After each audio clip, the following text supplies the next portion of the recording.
Hi, I'm Alexa, and I'm a Yes Abroad alumni from Malaysia 2011-2012. And today I'll be answering 15 questions about my experience for the 15-year anniversary. Question number 1. What are you doing now? I'm currently a Peace Corps volunteer serving in Sierra Leone. Question number 2. How did your Yes Abroad experience help lead you to where you are today?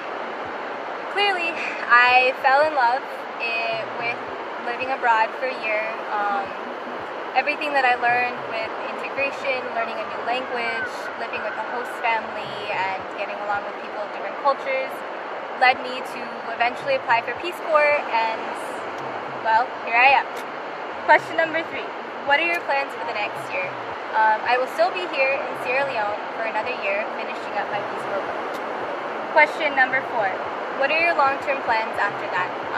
After this, I plan on returning to the U.S. and eventually applying for grad school in either international development or environmental engineering or something along those lines. Question number 5. Describe your Yes Abroad experience in 3 words. It was thrilling, challenging, and satisfying. Question number 6. What's one thing you didn't bring on program that you wish you did? I wish I brought some sort of Polaroid or disposable camera or something where I could easily print out pictures and give them to my friends and family instead of having like a weird digital copy. Question number 7. Describe your host family in 1 word. Embracing. Question number 8. What is your favorite word in the language that is spoken in your Yes Abroad country? My favorite word or words were balik kampung. And balik kampung means to go back to the village or back to your home base.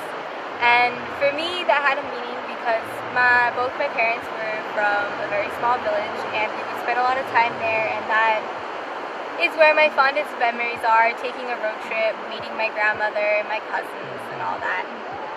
Question number 9. What is your proudest moment since coming home? I don't really have one specific proud moment, but thinking back 7 years ago, I never would have thought that I would have graduated university and applied for Peace Corps and end up in Sierra Leone doing what I love. So I'm pretty proud of that. Question number 10. What is a smell or sound that you miss from your host country? For me, I really miss the call of prayer or the azan. My host father was imam, and so hearing him do the call to prayer every night was just literally music to my ears. Question number 11. What is something that you started doing on Yes Abroad that you still do now?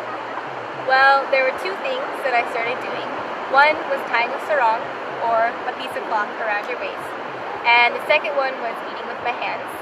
And fortunately for me, I live in a country, again, that ties a piece of cloth and still eats with their hands. And I think that is something that I will keep with me for a very long time. Question number 12. What was a challenge you overcame on your time on Yes Abroad? I think my biggest challenge was learning to laugh at myself and not being afraid to make mistakes, and that mistakes were okay. I know it's difficult because you're in a new environment and you're very outside your comfort zone and everything like that. But you learn to laugh at yourself and things get better. Question number 13.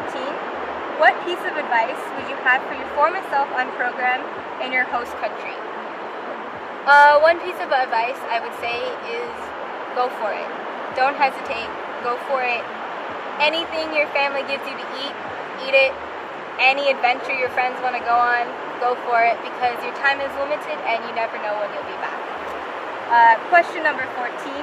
What is one life lesson that you took away from Yes Abroad?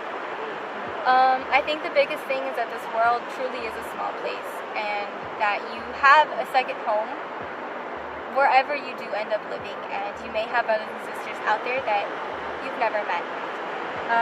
Question number 15. What advice would you give to someone thinking about applying for Yes Abroad? One thing I would say is keep an open mind, and wherever you end up or wherever you go, you will fall in love with it. Thank you, and that is it, and happy birthday, Yes.